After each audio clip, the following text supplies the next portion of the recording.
Get ready, Novas Nation. The countdown is on. The Supernovas return to the court this January with team captain Brooke Nuneviller and returning Huskers Merritt Beeson and GM John Cook. This season promises to be bigger, louder, and more electrifying than ever with world-class professional volleyball lighting up Omaha. Season tickets keep you at the center of every moment with the best fans in pro volleyball. Secure your seats today at supernovas.com. Hello and welcome to Volleyball State, a look at the sport of volleyball in 6 rotations and a proud part of the I-80 Club. I'm Jeff Sheldon. I'm Lincoln Arneal. Tonight's show, of course, brought to you by our friends at Alumni Hall. Nebraska with a strong start to the Big Ten season, sweeping a couple matches at home. Huskers take down Michigan and Maryland at John Cook Arena, and now a big trip, Nebraska's first, I would say, real road trip of the season to Happy Valley looms this weekend. We're going to recap the opener and break down this huge match coming up between the Huskers and Nittany Lions. Plus, on the show tonight, the ranks of the unbeaten nationwide are trimmed by a couple. Plus, do we need to start paying attention to Michigan State, the Spartans, with a great start to the season, and Nebraska's going to see them before too long as well. But I'm going to turn it over to Lincoln to let everybody know specifically what we're going to talk about tonight. We're so living in the Nashville erasure. We hate Lipscomb on this. I will not. We don't hate Lipscomb. It's just there was half Nebraska fans there. Full record crowd. We'll deal with that. But anyway, rotation 1. We are going to start off recap Nebraska's match against Michigan. Rotation 2. We'll talk about the Huskers sweep over Maryland. Rotation 3, we're going to take a look around the country, what's going on, hand out our Supernova Shining Star of the Week. Rotation 4, we're going to talk about the Big Ten. And then rotation 5, we're going to look ahead to one of those big matches that you talked about. Penn State coming up on Friday. And then rotation 6, we'll close it out with the preview of Nebraska versus Rutgers. We should time how long rotation 6 takes when we talk about Rutgers, and we do it in under 2 minutes. We could probably do it in under 2 minutes. But we got a lot to get to before we break down the women from Piscataway. Today's show, of course, sponsored by Alumni Hall, our great friends at Alumni Hall, the ultimate Husker shopping destination.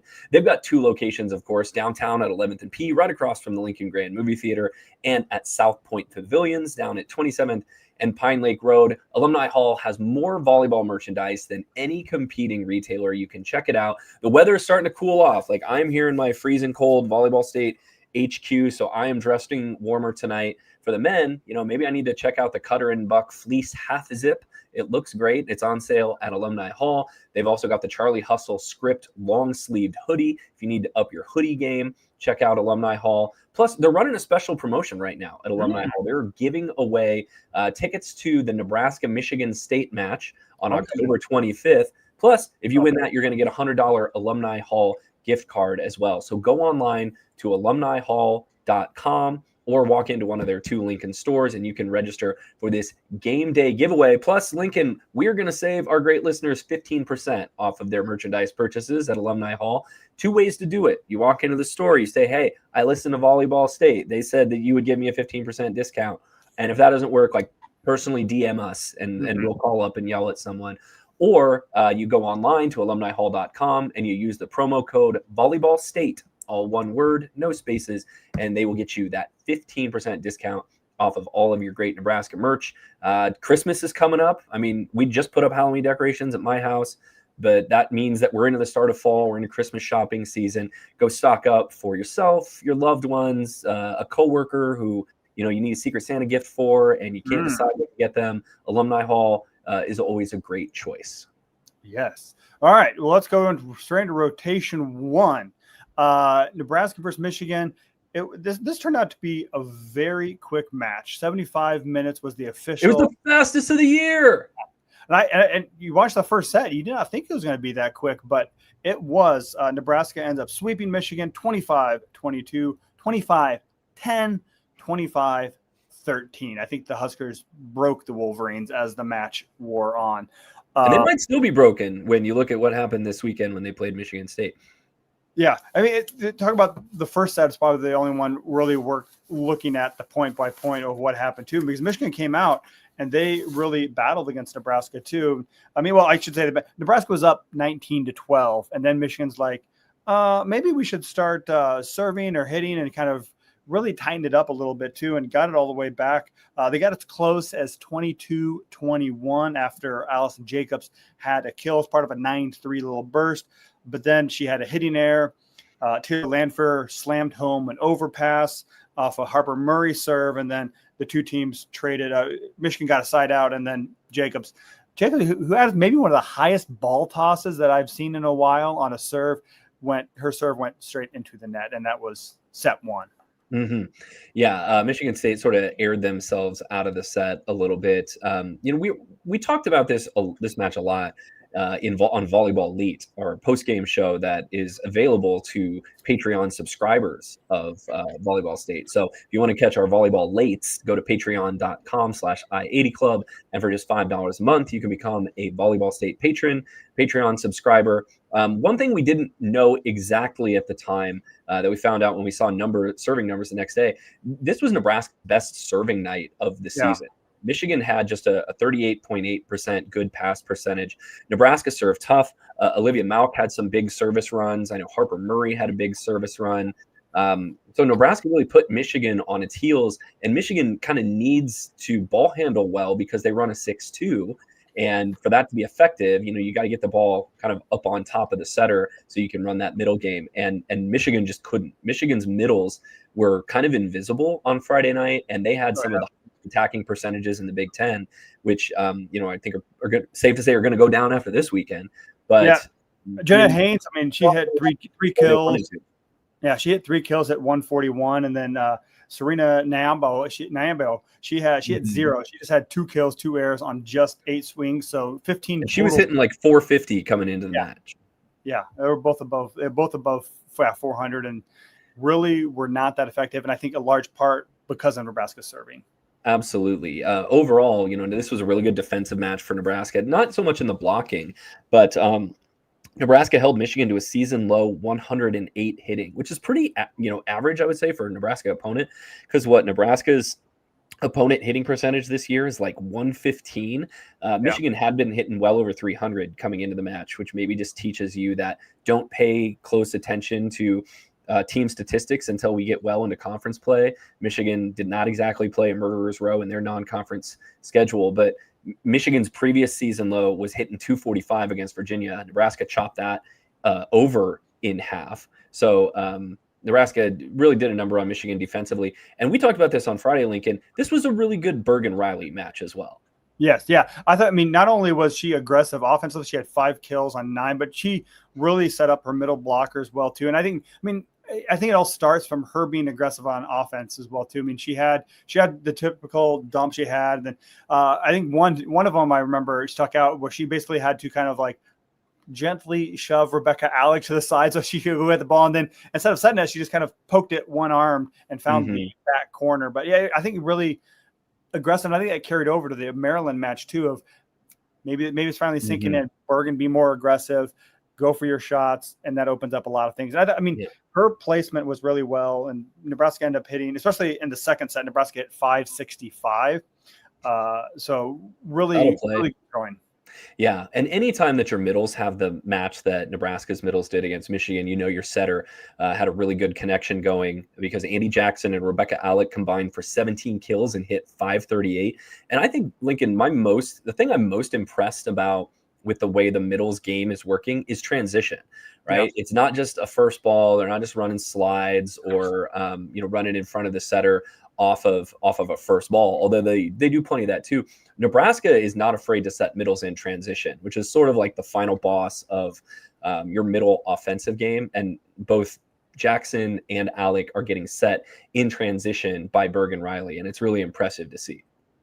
Yeah, and I think that, again, it opens things up. And I think this is the Andy Jackson. She talked about this a little after one of the matches too, that they really worked on different routes, different spots they're hitting from, which then kind of gets different arm angles and different approaches for them. And I think we're finally seeing the middle blockers settle in and feel comfortable in this offense too. Not spoiler alert, Andy Jackson had a great match against Maryland as well too. She took, 19 total swings on the weekend and had 17 kills. And her other two swings were airs. So every time she swung, a team got a point. So there was a point there. Yeah, there's a point there. But 17 out of 19. I don't know if she'll be up for any Player of the Week. We'll make her kind of an honorary superstar, supernova Player of the Week. Mm-hmm. But yeah, that worries about Andy Jackson early in the season. I think she's kind of figured out. She's nosing her way back up close to 400. A couple more good matches will get her there. This was also our third straight really good match from Virginia Adriano against Michigan. She had 10 kills and hit 444. You can kind of see when they get that ball up high to her and she's able to hit over the top of a block, then she can be really effective. But yeah, 10 kills, 444. Nebraska needs another pin hitter besides Harper Murray to be good. That can be Taylor Landfair. That can be Virginia Adriano. It just kind of needs to be one of them in any given match. And on Friday night, it was Adriano. Yeah, and you saw that. I mean, Harper Murray did what she does, 11 kills, hit 391. But the key is when you have that opposite pin, or that opens up things for the middles, because the block, I mean, I think Michigan did have 7 blocks, but I think that it makes Nebraska a lot more dangerous as well, too. So offensively, I think this was what you want. What do you expect from a Nebraska team going against a lesser talented opponent? However, I think some things Nebraska did defensively maybe give us pause a little bit, or give us a little bit of concern too. Because I mean, Michigan finished with 7 blocks, but Nebraska only finished with 6 total blocks. And I mean. Yes, that's 2 blocks per set too. And I think you want to be up closer to 2.7. I mean, 3 blocks per set really is what you want to be at. What do you mean? Yeah. It's not that I'm really looking at this saying like, oh man, Nebraska needs to get another stuff block per set. Although that would be nice, because right now Nebraska, I think, is 12th in the Big Ten in blocks. And we just know the sort of psychological value of blocks. It's like, if you get 5 yards running the football versus 5 yards passing the football, the 5 yards running the football just kind of, the other team feels it a little bit more. Yeah. What I think I am seeing in Nebraska's blocking is just like the block is a little late, or the blockers are not getting their hands pressed over the net to create a seal, and teams are able to sort of skinny a ball down in between their hands and the net. Now, let's put this in perspective, right? Nebraska's undefeated, and they are holding opponents to the lowest opponent attack percentage in the country. We also know that some big-time teams are coming up in Penn State and Wisconsin, and you want to have your block going well against those teams. And there's some newcomers in that front row, right? Virginia Adriano, you want to see her getting her hands up over the net. Andy Jackson, to me, still looks like she's just a little bit late when it comes to closing a block or sealing a block. The blocking sort of starts with your eyes. And I've heard Jalen Reyes say this, and I think Brennan Hagar might have even said it on his interview with one of the podcasts last week. Like, the first move of a blocker is looking at the setter and being able to determine where the ball is going to go. And even if you can figure that out 0.2 of a second faster, that gets you in better blocking position. So Nebraska probably just needs to have a little bit better eye discipline, or needs a little bit more anticipation when it comes to their blocking. I think their good news is, Penn State's got a lot of talent. I don't think that they run like the fastest offense in the country coming up on Friday. And I think, that's going to help Nebraska's block. Which I think may have been part of the issue with Michigan. Michigan does run one of the more faster offenses Nebraska's will see, which limits what they can do offensively, because if you're going that fast, you're not giving your outside hitter a lot of, or your attacker a lot of options. You're like, all right, you're getting it, you're getting the ball, and you're doing something with the speed, hoping you can beat the block rather than letting your outside hitter pick and choose, reading the block and hitting it. So, I mean, Nebraska is still, including the Maryland match, they are still getting a 50.3. So half of their touches they get on blocks are good, which means it either goes for a point or the defense behind them picks it up. So it means they're not getting a tool that much, opposed to their opponents are only at 43%. So, you would, like you said, it goes back to what you said. It is getting that point off a block is demoralizing and really can be a big momentum shift. But I don't know if it's an area to monitor and an area to track rather than. It's not a problem until someone comes out and hits 280 against them and beats them. Which, I mean, Michigan did hit 323 in the first set too, but again, and then went negative over the last two sets, right? Nebraska adjusted and locked it down. Yeah. Let's move on to rotation 2. We've talked plenty about Michigan this weekend. Haven't talked yet about the Nebraska versus Maryland match, which to me, I think just kind of went the way that I expected it to. It was a dominant, it was a sweep. Game 2 was close. The result was we also are going to talk about why Game 2 was close. But Nebraska, dominates Maryland. The middles again with a huge match on Saturday. Rebecca Alec, 13 kills on 17 swings. I think that ties a career high for her. It does. 13 kills. And Andy Jackson had 9 kills on 10 swings. And the one error she had was like 5 points into the match and was initially ruled a kill. And then Maryland challenged it and thought that, and eventually it was overturned because there was no touch. So it's not like she sprayed it into the third row. So yeah, that's 22 combined kills for the middles. And Nebraska, despite the fact that it was their worst passing match of the year statistically, hit 360. So when I especially start talking doom and gloom about Nebraska's passing, remember, passing is step 1 of a 3-step process. And as long as step 3 works, then, it's sort of no harm, no foul. Something, again, to tighten up, though, for the rest of the year.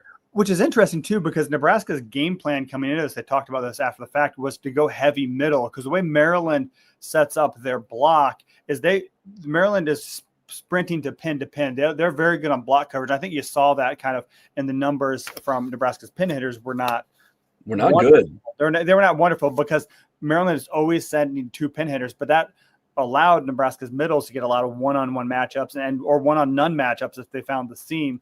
And that was a game plan, and Nebraska middles delivered on that as well, too. If maybe this is easy to say from the consequence-free seat that I sit in, but if I was game planning for Nebraska, if I was an opposing coach, I would commit on the middles first, and then I would make Harper Murray and Virginia Adriano and Taylor Landfair beat you, because I think the middles have a better likelihood of beating you. Leaving them one-on-one, they're just like the hitting percentages are higher. I would block Harper Murray one-on-one or Virginia Adriano one-on-one and commit on the middles. And I wouldn't be surprised at all if that's what Penn State does on Friday. Yeah, I'd be interested to see what they do. If other teams learn from that, or if Nebraska makes adjustments based on what they've seen on tape too. But yeah, this was kind of Maryland style, and Nebraska really. Harper Murray did have 25 attacks, which as an outside pin hitter, you're going to get a lot of those. Take out the garbage type of. But then you combine the other. The other 3 there's 3 players who kind of filled in between Landfair, Sigler, and Pearson. They also had 23, I think, or 22 attacks. Yeah, 23 combined attacks. So half of your attacks on the match will still go into the left pin. But Rebecca Alec has 17 and made the most of it too. So, but that was the offense. Let's go talk about set 2. What happened a little bit too, and Nebraska had a cakewalk in the first one.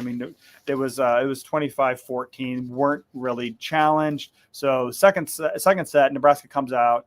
Sigler ends up playing all the way around this time, but also Nebraska went with the double sub. So they essentially ran a 6-2 where Campbell Flynn came in and Ali Czech came in. So the Nebraska setter, whether it was Bergen Riley or Campbell Flynn, only played back row, and Nebraska always had 3 attackers in the front row.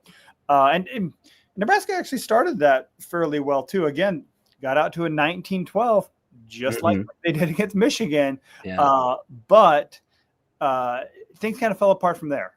Yeah, we've talked before that volleyball is interesting as a sport because there's really no garbage time. You can't build a big lead and then turn it over to your subs to develop depth.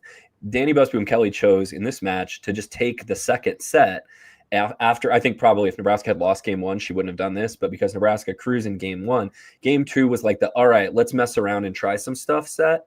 So we saw the double sub. We call it double sub. They ran a full 6-2 because then Riley and Adriano came back in for Campbell Flynn and Ali Czech. And so, there were players doing some things that they weren't necessarily used to doing. And it was the serve receive for Nebraska. I don't know if the problems in game 2 really came from running a 6-2. It was that Nebraska couldn't pass Maryland's serve. Maryland served 4 aces in the second set. And, to me, serve receive is all about aggression and communication. This is what the Nebraska coaches will tell you. You have to have somebody very early on telling everyone else what to do. You need a girl boss in the back row to tell everyone what's up. And Nebraska had that for the last 4 years in Lexi Rodriguez. And then if she didn't tell people what to do, she would just kind of dive in and take the serve herself. And with Olivia Mauk, who is a sophomore and who is kind of a new role, and Lainey Choboy, who's also in a new role, and then a true freshman in Terea Sigler, who's back there a lot too. You know, the reps have not been there for them to kind of intuitively know whose ball is whose, how are we dividing up the court, when the serve goes between two players, whose job is it to take it, or how do we figure that out in the 0.3 of a second that we have to identify who's going to take the serve. And now there's tape on Nebraska for how this works and where a potential weakness might be. Yeah. I should say also one of those aces was a rotation error, because you get credit for an ace if it was a rotation error too. But again, that comes from not having a super familiar lineup out there. So, I mean, that one I may credit to running a 6-2 because you kind of have a little bit unfamiliar. Yeah, you're right. Unfamiliar look, but still a couple of them were just shanks. And I mean, Nebraska did have, I mean, Sigler got one early on, Mauk had one late. And then I forget, I don't have one marked down who had the fourth one of the set. But, I think Choboy had one go off her arms. Yeah. So, I mean, which is weird too, because I mean, Nebraska also, I mean, Maryland did finish with 9 aces, which is the season high for a Nebraska opponent. And they did give up one of their patented to let the ball go, and it falls well inside the end line. It was the first point of the match. Yeah. I wrote about this for my story on Husker Max. So go check out both of Lincoln and I's written content on Husker Max. But yeah, it was what Sigler and Mauk just sort of did a, you take it, no, you take it. And the ball lands 2 feet in. You know, I could run through, I looked these up, and if there's children listening, you may want to earmuffs them right now, because the passing numbers were really bad against Maryland. Sigler actually had the best passing numbers of any Nebraska player. She also handled the most serves. Like, other teams are targeting Terea Sigler with their serve. They're sending her the most balls, and she passed a 1.86, which isn't great. Anything under 2 is not wonderful, but it was still the highest of any Nebraska player in that match. The really scary ones are Lainey Choboy handled 9 serves and passed a 1.78. Olivia Mauk, who is generally thought to be the stronger in serve receive, passed 8 serves at a 1.44. And it is hard to have context if you're not super familiar with volleyball, but let's just say that's a C-, maybe on the grading scale. Generous. So, you know, not wonderful. Yeah. By the way, Nebraska hit 360, so it didn't end up hurting them. But, you know, this is like having, I don't know, another bad, corny football analogy is you had 25 first downs in a game, which is really good, but like your average gain on first down was 1 yard. Like, you're doing it the hard way when you pass this poorly. Yeah, and I had someone ask me on Twitter, like, what was the last time that someone gave up 9 aces and still won the sweep? I wish there was a stats and info, a research department that we could dig that up. But that's a great question. It's not happening. It would take a while to look up, but I mean, I did look up after the match. You know, when was the last time Nebraska gave up 9 aces? And it was when they lost to Texas in the NCAA title match in 2023. They gave up 12. So I think Asia O'Neal served them off the court that game. Mm-hmm. So. But it's, I mean, I think, I mean, we talked about that. I think that was the more of the issue rather than running the 6-2. I mean, Campbell Flynn did well. I mean, she had 6 assists off of 11 total sets. The offense still hit 324, but it was the serve receive that was the issue and giving up those points. And I mean, they had 18 kills in the set too, which is a good number, but 6 errors. And gave up those 4 aces. So I mean, well, and Maryland, I think too, had their only set where they were really even close to effective. Yeah, Maryland might have had 14 kills, and that's a lot against Nebraska. I think 14 I've sort of have sussed out as kind of a magic number when it comes to kills. Like, if you are averaging around 14 kills a set for the year, you're an elite offense, because you can find your way to the 10 or 11 other points that you're going to need besides kills. I mean, Nebraska getting 18 in a set is pretty outstanding, but like, you don't want to screw around and give up 14 kills in a set to too many opponents. Yeah. In fact, in the Big Ten, there's only 3 teams that averaged 14 kills per set to Wisconsin, Nebraska, and Michigan State. So that's kind of, if you get up to 14. And that's going to come down. Like maybe one of those teams will finish the season averaging 14 kills a set. Possibly Wisconsin, who apparently just has one of the best offenses in the country now. Yeah. But again, the good news is for Nebraska, somehow between all of this poor serve receive and messing with the lineup, they still won the set too. I mean, they got down.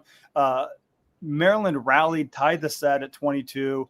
They had some Nebraska had 3 opportunities to close it out. They finally did off of Harper Murray had a back row kill too, right after Rebecca Alec had another smash kill. So I think that's encouraging that throughout all the struggles, they found a way and kind of figured it out just enough, or they built enough leads. Like I said, it was 19-12 where they could handle going brain dead on serve receive for a little while. Well, and it tells me too that Danny Busboom-Kelly was going to stick with that and kind of live with the result of it in that set. I imagine she thought even if they lost that set, she was going to be annoyed, but like wasn't really concerned about losing the match, and they probably would have just gone back to the regular lineup in game 3 and extended anyway. But I was thinking after the match, it's such a different approach, I feel like, than what John Cook would do. And some people ask us, right, what's the differences between Cook and Danny Busboom-Kelly? That's one of them, because Cook usually didn't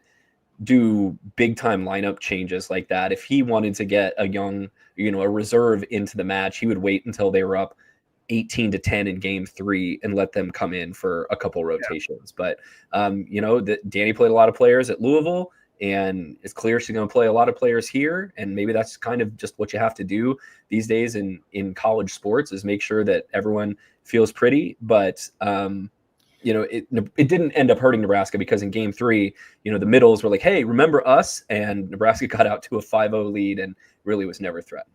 Yeah, I think it goes back to what Danny said too. This is all, again, preparing for later in the season. She thinks that she's going to need to have to do that double sub later on this year too, so they're practicing against Maryland, where a team where they have a little bit more margin of error for. So I think it's knowing when to take the risk. I think that's what Danny's good at, is sussing out, is she can be a little more risk taking, try a few more experiments with the lineup too, which I know based on some social media that some people do not like. But I think that it's part of the greater good of finding out when Nebraska's in a pinch later in the year, what do they have that they've experienced in games that they can draw upon and go to when they need to change a momentum or lineup change? Players get hurt, players get sick, players struggle, and you need to have depth. And Nebraska has a deeper bench this year than maybe they've had in any other year in the past. So, it's not just window dressing and trying to make people feel valued.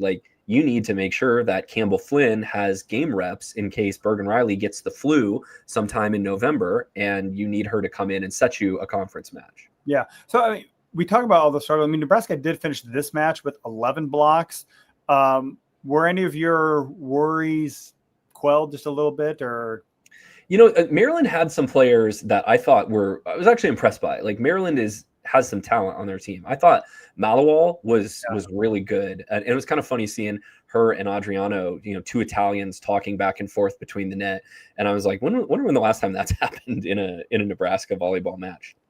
The block was better. You're not going to bat 1,000 in it. And the game 2 where Maryland had 14 kills, I think, was a little, you don't love to see that. But it was the first time Nebraska had outblocked their opponent, and I want to say 5 matches, because they had 11 blocks, Maryland had 4, right? I'm looking at my own numbers and asking if I'm right. But that had been 4 straight matches where Nebraska had been outblocked by their opponents. So it was a pretty good performance. Yeah. So again, Nebraska starts the Big Ten season 2-0. 2 home wins. Now they get to go on the road for a little bit too. So, but I think they got to feel good about what they're able to get out of. They took care of business against 2 teams that they should play only 6 sets against. Absolutely. Let's move into rotation 3, where, coming into the weekend, there were 5 undefeated teams, and Nebraska was one of them. And now there were 6, and now there are just 2. Nebraska and Texas, the only unbeatens in the country remaining. And we'll tell you about it here in our national recap rotation 3. We're going to stay in Texas to start, but not with the Longhorns. We got the Pitt SMU two-step this weekend where the ACCs, they have to do some interesting scheduling things because they are a coast-to-coast league, but they started it with two of the 3 best teams in their conference. Well, 2 of their best 4. I always forget Stanford's in the ACC now too. But anyway, Pitt played SMU twice this weekend. That's a top 11 matchup. Wednesday night, they played in Dallas. Pitt won in 5. Sunday, they played in Pittsburgh. Pitt won that one as well in 4. And in case we had forgotten about the reigning National Player of the Year, Olivia Babcock, you were reminded of her a couple of times this week. Yeah, she had 22 kills and hit 400 in that first matchup, and also had 12 digs. And then on Sunday, she in just a set fewer, she had 29 kills and hit 434 and added 17 digs. So she's making herself known that she's going to be a force to be reckoned with, I think, and at times has to carry that Pitt lineup as they figure out what else they have. Some players go hot and cold as well too, but she is a reliable, dependable terminator on the right pin. Absolutely. I think it's good to see Brooke Mosher, if you're a Pitt fan, really kind of spreading the wealth a little bit. She had 51 assists, in that 5-set win Wednesday in Dallas. SMU, of course, has a ton of talent as well. In fact, I want to keep my eye on Malaya Jones, who is the Colorado State transfer to SMU, an opposite hitter. She had 23 kills and hit 422 in that Wednesday match.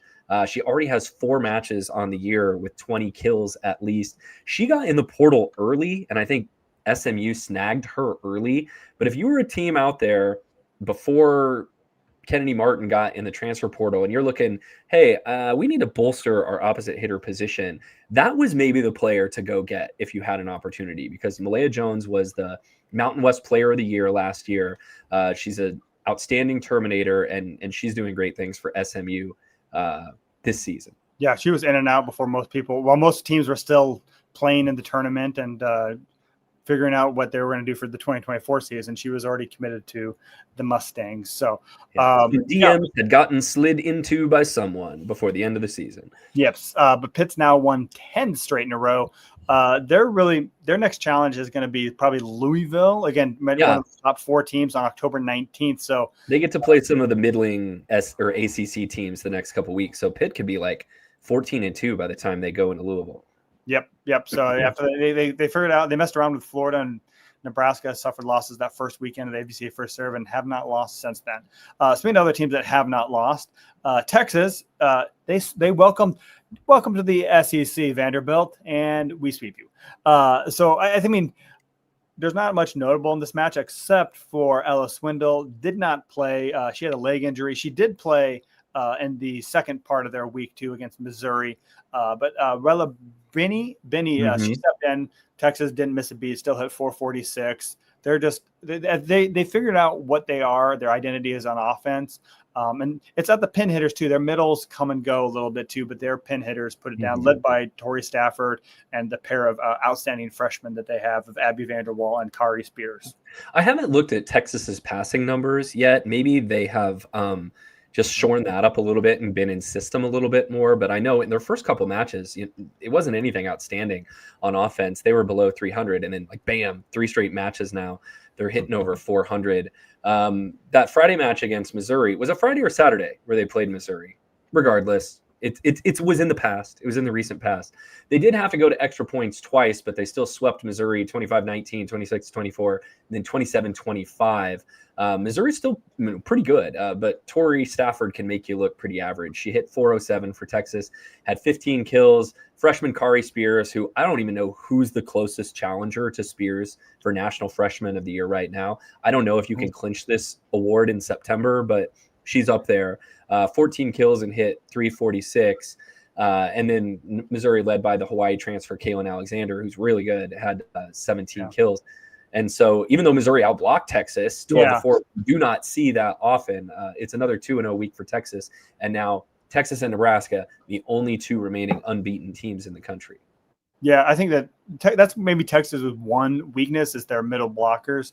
Aiden Ames is there too, and they're what's her name? I'm blanking on her name. Harvey is another one. She's got the buns. I'm Taylor sorry, Harvey. I cannot help you right here. Is it Taylor Harvey? There's a Taylor and Jordan Harvey. One of them plays at Stanford. One of them plays for Texas. Oh, right? Taylor Harvey plays for Stanford, so it's got to be the other one. Yeah, but so I think that that's the one area that they are kind of a little bit of a learning curve. I mean, blocking is one of the most difficult skills to learn at the collegiate level. I mean, people come in and can put balls down attacking wise, but so I think that's the one area they have been a little bit vulnerable. Tony Hayek asked us in the I-80 Club Discord, between Texas and Nebraska, which team is more likely to suffer a loss first of the nation's two final unbeaten teams? Do you want to take a stab at that one first? Well, I need to do some Google magic and figure out who Texas is playing the next couple weeks. Texas's next big challenging week is not till October 31st and the first week of November. They play Texas A&M and Kentucky during that stretch. So I think that, Nebraska's susceptible this weekend. We'll talk about what they have against Penn State, but Tennessee will be, but they have had Tennessee at home. State, maybe not a cakewalk. That's coming Sunday. Yeah, then I don't know. Texas has proven they're on a different level too. I'll be shocked if Mississippi State can do it, but Stark Vegas, you never know. Weird things happen there. But they play at Texas A&M on Halloween night, the same night that Nebraska's playing at Wisconsin, and then November 2nd they host Kentucky. Those are the two matches that I circle around. That'll be a great match. Kentucky, Texas. That'll be a lot of fun. I don't know. I think Nebraska's schedule is certainly harder. I think you and I would both agree on that. And I don't know if that's a cop-out to answer that question, but I think Nebraska's schedule is definitely harder than Texas's over the next month. So maybe Nebraska is more likely to drop a match than Texas. I don't know. But Texas will do weird things where they'll go 5 with Arkansas or something out of nowhere. Yep. But speaking of Mississippi State, they kind of announced themselves to the world. They were one of our last 6 unbeaten teams that we mentioned a little bit earlier. They really announced themselves. They hadn't really played a tough schedule, but they beat number 19 Florida. They went to 5 sets with them, won 15-9. But they have a freshman outside hitter, Lindsey Magnelson. She had 16 kills. Mangelson's like the craft store? There you go, Mangelson. So she had 16 kills, 12 digs. And they also have a transfer from Oka, Mele Corral Blagojevich, who put up 14 kills too. And Florida kind of were their own worst enemy too. They hit 0-53 in the 5th set too. So Mississippi State, great start of the year, best start in the program history since 2000. And then they lost to Auburn on Sunday. Florida again is having a weird Florida year. They're 6-5. They beat Pitt on the opening weekend of the season, and then they lose to some teams that you're like, what? How did you lose to them? Hitting 0-53 in the 5th is not going to get it done. But then, as you said, this was not a match I had on my radar either. Mississippi State lost their first match of the year to Auburn on Sunday. So maybe this is a year where you've got your top tier of SEC teams like Texas A&M, and Kentucky, and then everyone else just sort of is a meat grinder in the middle. Yeah, Florida that was Florida's fourth straight loss in a row. Third straight loss. Really? They lost to Marquette, they lost to Wisconsin, and then they lost to Mississippi State. They did beat Baylor, but they lost North Carolina. They've been all over the map as far as, like you said, I don't know what's going on with Florida. They did win today. Sunday, if you're listening to this later. They did win on Sunday. They beat Alabama in 4, but you have to go to 4 to beat Bama at home. That's, I don't know, something doesn't smell right in Gainesville. Yeah. In the Big 12, number 8 Arizona State rallied to win the final 2 sets to defeat Kansas. Stop us if you've heard this one before. Kansas lost a 5-setter.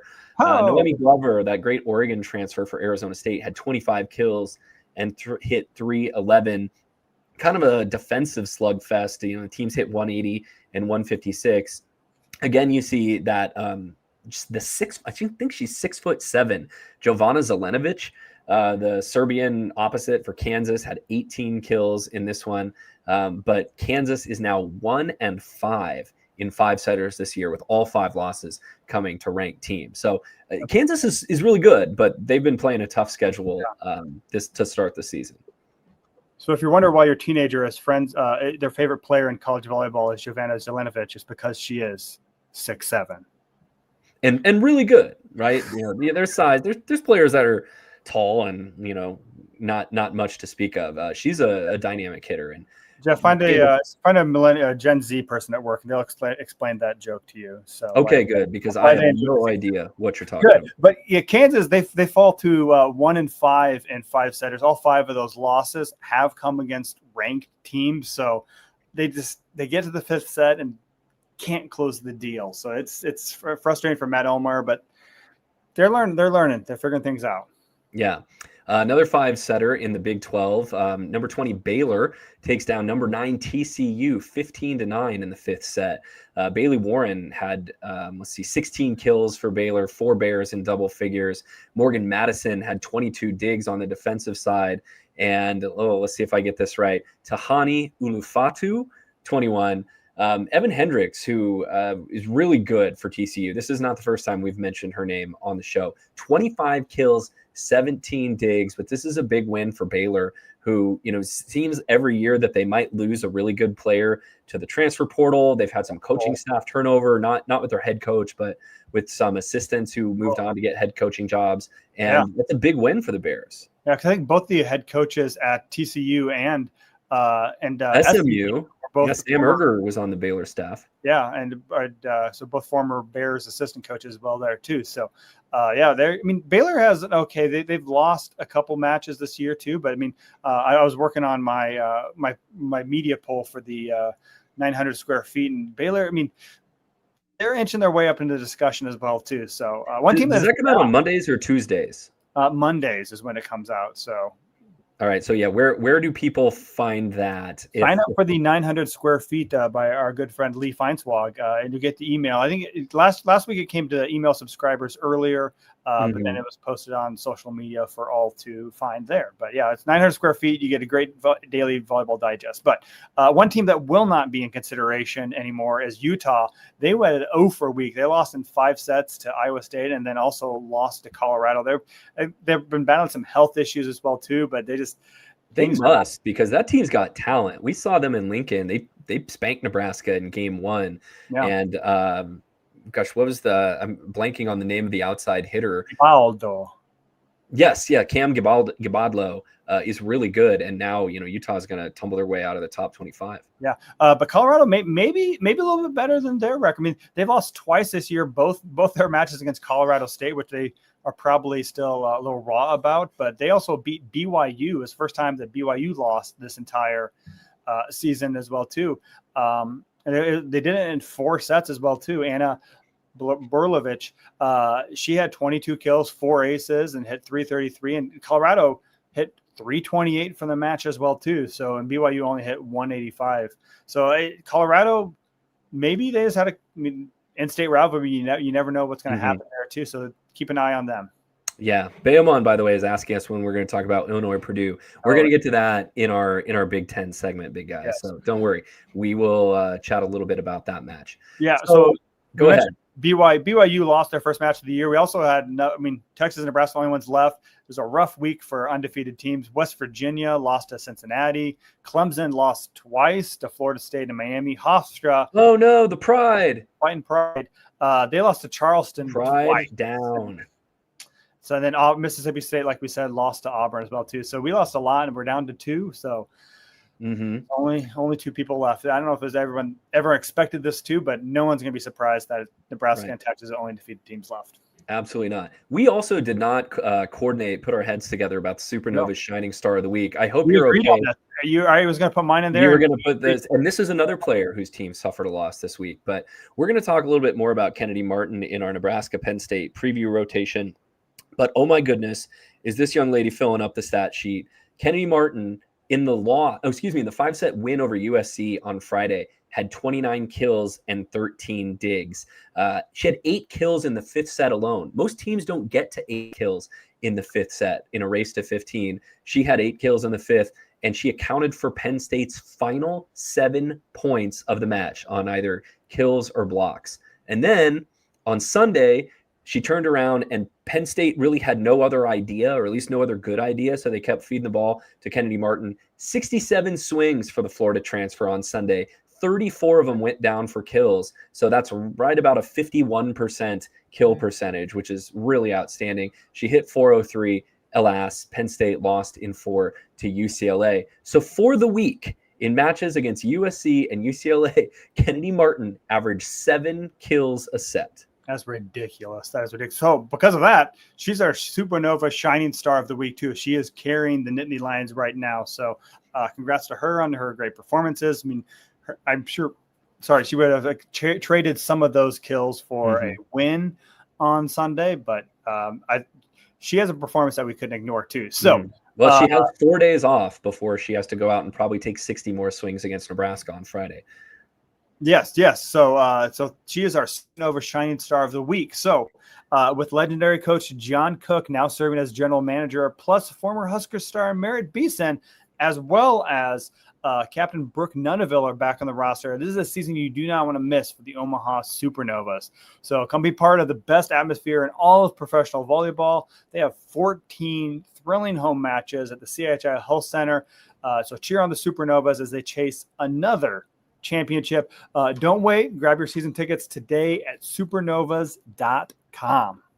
Get ready, Novas Nation. The countdown is on. The Supernovas return to the court this January with team captain Brooke Nuneviller and returning Huskers Merritt Beeson and GM John Cook. This season promises to be bigger, louder, and more electrifying than ever with world-class professional volleyball lighting up Omaha. Season tickets keep you at the center of every moment with the best fans in pro volleyball. Secure your seats today at supernovas.com. Moving into rotation 4, this is our Big Ten recap. And it was a busy week, obviously, in the Big Ten. We talked a little bit about it just a bit ago, but Penn State went 1-1 this week heading into the Nebraska match. Let's start on their Friday night win over USC, 15-13 in the 5th. Kennedy Martin, once again, 29 kills, 13 digs. Emmy Selman, trying to play Robin to Martin's Batman, had 14 kills and 15 digs. But Penn State's offense just is not great. And if you took Martin away, it would be downright poor. They hit 229 for the match and had 26 hitting errors. Adonia Faumina led USC with 11 kills. So it was a really balanced match. If you go a 5-setter and your leading attacker only has 11 kills, London Weijie, who I've been waiting to be a breakout star in this league for like 3 seasons now, had 10 kills and 10 digs for the women of Troy. Yeah.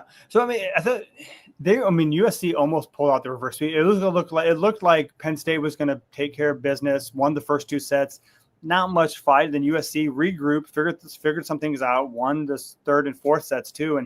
And really we're in a battle until like we just said, Kenny Martin decided we're going to end this right here, and took care of business. Like you said, it was at the final 7 points. She had a block or 2 mixed in there too, but was just they had no, like you said, they had no other ideas what to do. They just kept sending it up there, and really took care of business as well then too. But for all the good fortune that they had against USC, the counterpart from Los Angeles, UCLA, came to Happy Valley on Sunday, and Penn State was not as fortunate too. They did win the first set against the Bruins there too, but then lost the next 3, 19, 23, 23. We already talked about how big Kennedy Martin was too, but Emmy Selman only had 11 kills, and then the other 5 or 6 attackers combined for 17 kills. So Martin had 34, everyone else on the team had 28, and I think USC was a team that I thought was going to be a lot better. I think I had them 5th in the Big Ten preseason rankings too, and just they didn't click, but they finally got a few players back. PK Kong's playing again too, and it's like UCLA. You mean UCLA? Yeah, UCLA. So I meant Sheridan Leverett, PK Kong's plays for them too.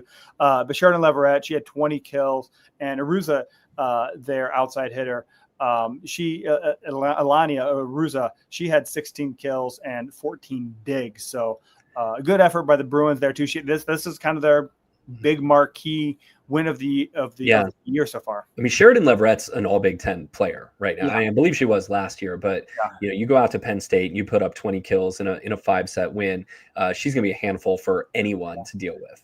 And the thing that's surprising about them is Aruza's really kind of emerged. Another one of their transfers, Maggie Lee from California. She was an all ACC, all Pac-12 player, and she's kind of been relegated to a serving specialist, back row, substitute. Mm-hmm. Just it didn't click for her there, but Aruza's really kind of filled that gap too, because they also had a big match earlier in the weekend too, where they were in danger against Ohio State. UCLA sweating it in Columbus against the Ohio State team that I think is safe to say has been really disappointing this year. UCLA escapes 15-11 in the fifth. UCLA actually led in the fifth 11-4 before Ohio State went on a 6-0 run to pull within one. But then they got a libero kill from Lola Schumacher. Yeah, it was exciting. Wisconsin Badger. How did that happen? It was a weird match where she just dug it and no one went to it. Yeah, no one went to it. So it's like, oops. It wasn't like I'm trying to remember it was the placement, but it just no one touched it and it went straight to the floor. And then Ohio State fittingly ends it on a service error. Their 17th of the night to end the match. Elena Aruza had 20 kills, so a great week for her. Man, we had a lot of big performances in the Big Ten this week, and yet Kennedy Martin is almost certainly going to be the Big Ten player of the week. Sheridan Leverette had 15 kills against Ohio State too. And then, Ohio State, Hannah Jones in a losing effort, 23 kills and 3 aces. But I'm not looking at Ohio State's record right now, but it's got to be right around 500, if not a little bit under. It is definitely below that. They're 3-7. Okay, so considerably under 500. Yes, they are definitely on the struggle bus. Mm-hmm. Thank goodness they played the Miami of Ohio and Ohio University, where they're 2 of their wins this year. Mm-hmm. Some teams that I think these next 2 teams I feel like are going to be in the top third of the Big Ten. Minnesota sort of was my dark horse at the start of the year for challenging for a Big Ten title, and they get their conference season off with a sweep against Michigan State, 25-16, 26-24, 25-18. That was on Thursday night, and that was Michigan State's first loss of the year. Minnesota, that offense keeps clicking with Stella Swenson setting it 389, led by 11 kills from Julia Hansen. I believe the president of the Julia Hansen fan club follows us on Twitter. So thanks very much for your patronage there. And Alex Acevedo also 10 kills. Lourdes Myers, the Purdue transfer, 6 kills and 6 blocks. So, Minnesota, when they're clicking, they can roll you.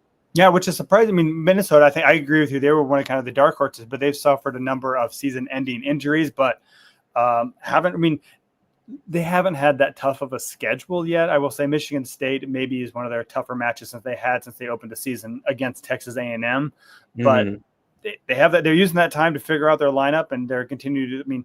Stella Swenson has really kind of settled into that setter role, and Julia Hansen doing Julia Hansen things as well too. But after they suffer their first loss, Michigan State probably gets their biggest win of the year by sweeping Michigan, arch rival Michigan, in East Lansing on Saturday as well too. They were missing a couple of their top. Yeah, Taylor Hold'em is out. I think she's injured, and they had one other player in their starting lineup who missed the match with an injury. Didn't matter. They dominated this match, and they out-hit Michigan 316 to 143, and it looks like they've got a couple of stud international players in East Lansing this year. A Turkish freshman, Bianca Mumkular, I hope I'm saying that name correctly, had 15 kills and hit a toasty 481.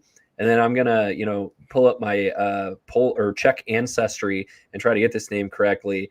Karolina Staniszewska for Michigan State had 13 kills as well. So, Kristen Kelsey's got a team in East Lansing this year.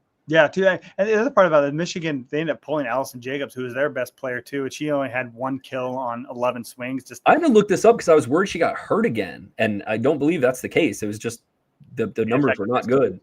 Yeah, so keep an eye on those Spartans. They're 11-1, and also of local note to a lot of Nebraska listeners too. Malaya Long, who is Lincoln Southwest grad, redshirted a year at Marquette, but is now in East Lansing running the show for the Spartans as well too, and I think doing a mighty fine job too. So again, another team that played a pretty soft, intentionally soft, because Kristen Kelsey figuring out who she has in her roster, but it got them some confidence, and they're winning against Michigan, which I think is another kind of middle of the pack Big Ten team. But to me, another one of the big shockers, I mean, we talked about UCLA. I think that was the biggest shocker of the weekend. Too. But number 2 may have been Illinois going into Mackey Arena in front of 8,000 plus fans, and they beat number 10 Purdue in 4 sets. So it really kind of, yeah. Go ahead. Doesn't it seem like every year Purdue drops one of these matches where you're like, wait, they lost to who?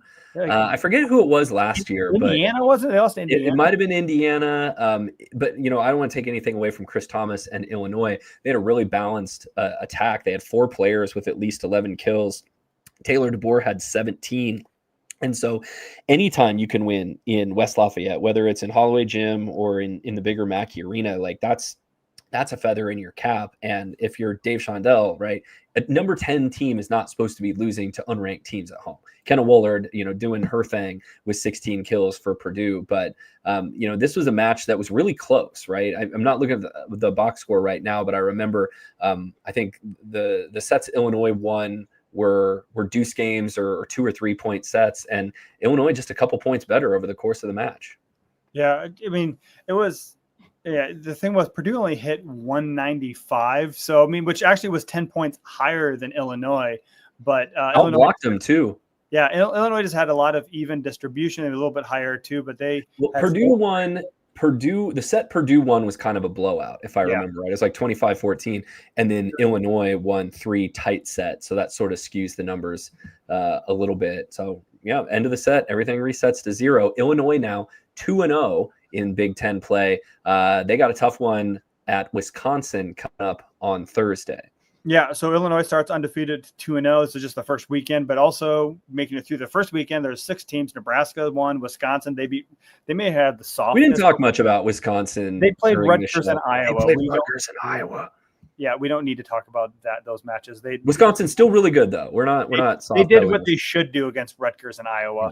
Minnesota, we mentioned 2-0. Indiana, they beat Northwestern and Washington, and then UCLA beat Ohio State and Penn State. So those are the 6 undefeated teams that the most impressive of those weeks to me, now that I look at it, has to be UCLA.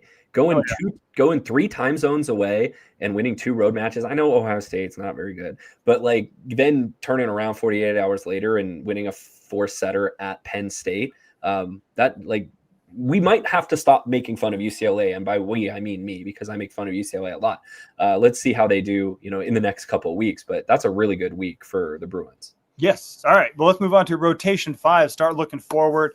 The big match. I think that a lot of people had this circled on their calendar. The Penn State preview.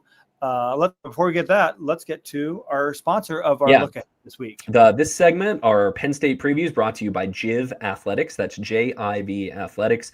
So for you players that are listening or parents of players, if you're looking for that perfect layer under your spandex, JIV Athletics makes high-performance underwear engineered specifically for volleyball players. So this year, InStyle magazine actually named JIV as one of the best workout underwear brands in its category. And they're good because they're endorsed and worn by U.S. Olympic gold and silver medalist, former Penn State star Micah Hancock. They're built for athletes at the highest level. And they're made without PFAS or harmful forever chemicals. JIV's fabrics are breathable, moisture wicking, and designed to give players true comfort and confidence under their spandex. So you can try them today and feel the difference. And we're going to save you a little bit of money too if you use the code VSP15 for 15% off at jivathletics.com. So thanks very much to JIV for sponsoring the show this season. Yes. Penn State, big match, Friday night, 7 p.m. It's on Big Fox. So another network game for the Huskers. Another network game. Football game on Fox then this weekend? They're taking it off. All right. Wow. Nebraska Penn State gets the Friday night football spot on Fox. Yeah. So, I mean, the history of this one, let's set it up a little bit too. Penn State beat Nebraska twice last year, once at the end of the regular season that they needed to do so to win the Big Ten, or at least a share of the Big Ten crown. And then most famously or infamously in the national semifinals, Nebraska had a match point in set 4, did not close. They were up 22-16 in game 4 and could not win it. And Penn State comes back, wins it, and then wins the national championship a few days later against a less than 100% strength Louisville team. Mm-hmm. These matches are almost always tight. Like even with Penn State sort of scuffling to find itself a little bit this year and going through the adversity that they have, this would shock me if it was a blowout one way or the other, because these teams get up for each other, and we were kind of tongue-in-cheek joking about this a little bit on social media. Is Penn State could be 0-10 coming into this match, and they find a way to find an edge and get up for Nebraska. Penn State has players who maybe don't have the most impressive statistics during the year, and like they'll go off against Nebraska. And so it's like, what mental state are these teams going to be in for this match? Frankly, I think, Lincoln, Nebraska has more of the pressure to win this match. I don't think Penn State's under the illusion right now that they're going to challenge for the Big Ten championship. Nebraska still has that as a hope, and you can only lose probably 2 or 3 matches and still in the conference and still win the national title. Nebraska is going to come into this match as the favorite, as the undefeated number 1 ranked team in the country. And we know Penn State locks in when they play Nebraska. Nebraska also has every reason to give it their best effort for Penn State too. Yeah, and I think, you talk about how it's redemption for last year too, but this is a very different looking Penn State team too. There's no Jess Maruzic, there's no Hammered Cameron Hanna, there's no Taylor Trammell. There's no Izzy Stark as well too. So it's a they have a few pieces left over, and you add Kennedy Martin to that mix, and you're a dangerous team. So but Nebraska returns a lot of players from last year too. So I don't know how much motivation we'll ask them this week during our media session. What last year's motivated, they'll probably say the right thing, say last year doesn't matter. We're focused on this year, but this is important for this year's goal of winning the Big Ten. Mm-hmm. So you wonder, are Harper Murray, Rebecca Alec, the pressure will be on Nebraska to do that as well too, and they'll be playing in a sold out rec hall they have a rowdy student section. I was going to say, like, Penn State's crowd can also kind of come and go depending on the opponent. They show up for Nebraska, they always do, and so that's going to be loud and packed at rec hall. Everyone's gonna be wearing white t-shirts and shaking pom-poms, and I think it's probably pretty important for Nebraska to get off to a good start, because there are times where Nebraska goes out to Happy Valley and like loses the first set 25-16 and then has a mountain to climb. Yeah, but this is not the same Penn State team that we saw last year in the national title. And it's not even the team we thought we'd see at this point this year. Izzy Stark left the team on September 5th. They're 7-5. We went in depth. They lost to UCLA. They lost to TCU. They lost to Arizona State. They have some losses that you wouldn't think. That they were pressed against some other teams as well too. They were lucky to escape with some other wins as well. To me, the change at setter really. I don't know what to make of them too, because they lost them after they lost to Kentucky. They lost to Kentucky as the first match that they were without Izzy Stark, but she was averaging 10 assists per set. Addie Line comes in. She's averaging 6.75. She's a transfer from St. Louis. It's just a different offense. And no matter who you're replacing Izzy Stark with, there's likely going to be a step down too, but Addie Line is stepping into a very difficult situation. Yeah, but what you'll notice is Penn State's not setting the middles as much as maybe they did last year, or they might have when Izzy Stark was setting them. And that puts a lot of pressure on their pins, and their pins haven't really kind of lived up to the expectation. Penn State went out and they brought in Emmy Selman, who had a really good freshman year at Ohio State last year as one of their other big transfers. And Selman, I think it's safe to say, has been disappointing. She's only hitting 171. She's not even putting away a third of her swings as far as kill percentage goes. And I know they love her out there. She's a really good all-around player. She'll get you aces. She'll get you digs. She's a good back row defender. But she hasn't really had the huge offensive matches. Now watch her go out and hit like 15 kills and hit 365 against Nebraska on Friday, but like the production hasn't really been there yet. Caroline Juravicius, who Nebraska fans are pretty familiar with, had some great matches against the Huskers in her 2 times against them last year, is hitting just 187 this year. And she's been playing on the left. When they brought in Kennedy Martin, right, to play opposite hitter, Juravicius needed to find a new home. And so they moved her over to the left side. She's only hitting 187. Patrick Ewing's daughter plays for Penn State. Yes, they've tried her on the left as well, Alexis Ewing. But Penn State's just sort of looking for answers and trying to put it together. So, when you do that, it's really nice to have a safety blanket like Kennedy Martin, and she leads the Big Ten averaging 5 kills a set. I think it's only her and Mimi Collier, Wisconsin now, averaging at least 5 kills a set for the Big Ten. And Martin's kind of built to handle that load. Like, she can take 60 swings if she needs to. And that might be what Penn State tries to do on Friday. Yeah. So, I mean, when you think about what Penn State can do to win, I mean, Martin's going to get hers. Nebraska will try to slow her down, but she's 6'5", 6 foot. She's 6'6". She has enough arm angle, enough height, enough athleticism. She'll get her kills too. But I think those second and third attackers are really going to make a difference. Does Jurevicius have one of her patented games against Nebraska while she hits 300 and has double-digit kills? Will Selman finally get connected and have kills? I mean, will they get the middles involved too? Another native Nebraska, and Jordan Hopp and Maggie Mendelson, former Nebraska Cornhusker as well too. They have lots of connections to the Nebraska program. These teams know each other really well. Yeah. Will they get them involved as well too? I mean, they're probably a better blocking. I mean, they can go off too, but inconsistent as well too. So it's and the other part about it too is Penn State defense doesn't seem elite. Yeah. I mean, one of the hallmarks of Penn State was always they're a great defensive team. And some years they'd pair that with an offense that hit like 330 and they just have a 200 points better than their opponent hitting percentage. Well, Penn State's hitting 260 on the season, so not near the top of the Big Ten. I checked out their rotations before we started recording tonight. They've only got one rotation where they're hitting over 300, according to the numbers I have, and that's barely over 300. That's like 305. And so it hasn't been a dominant offense. Their defense is actually a little bit of a step down. They're not winning you. They're not putting up a ton of blocks this year. So if you're Penn State, you're trying to make a case for how Penn State can win. Somebody not named Kennedy Martin also has to wake up and get hot. That's probably Caroline Jurevicius or Emmy Selman. Otherwise, you've got to do like Nebraska likes to do, and you got to drag the match down into the mud and try to have a match where neither team hits over 200 and win it with defense. This shocked me when I saw it, Lincoln. Penn State, which is normally one of the best defensive teams in the conference every year, is 17th in opponent hitting percentage. Now, granted, they have played some really good opponents. They're not playing like Michigan State's schedule, but still, that's eye-opening. They're also 16th in the conference out of 20 teams in blocks. In 4 sets against UCLA today on Sunday, they had just 6 blocks. So, there are some holes there that Nebraska can attack. Yeah. So when you look at that's how Penn State can win. They get multiple people to attack. How can Nebraska win too?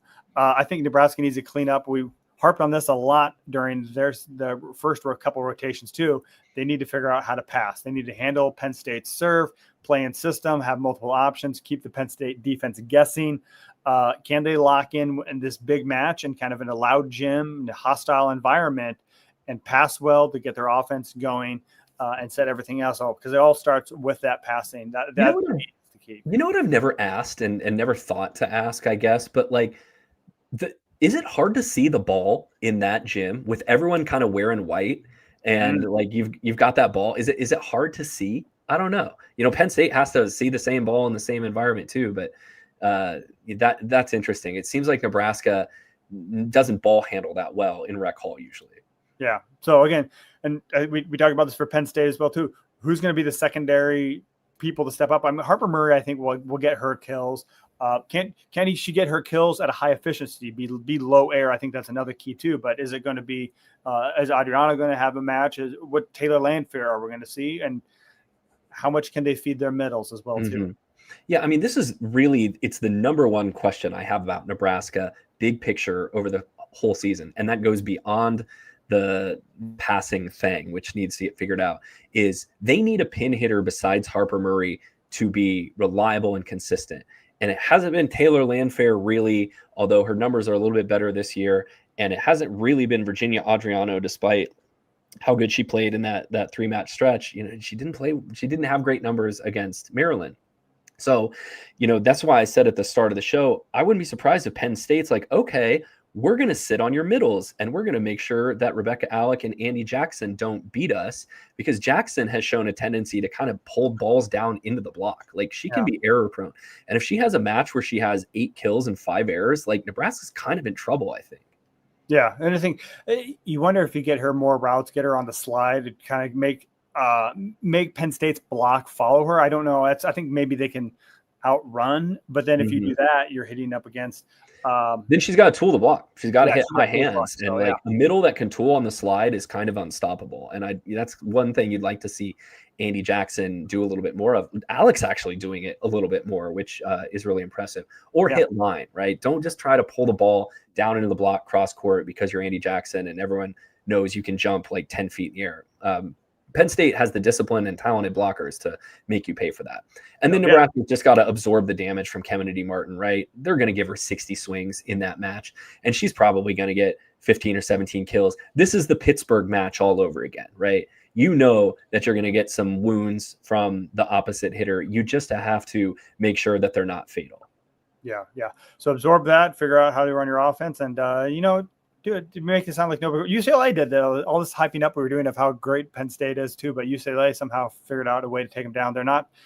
UCLA had pin hitters who could put balls away. Yeah, we'll see if Nebraska does. That's the key. If Nebraska can emulate that, they could be sitting pretty come Friday night. So again, Friday night 7 p.m. match will be on Big Fox.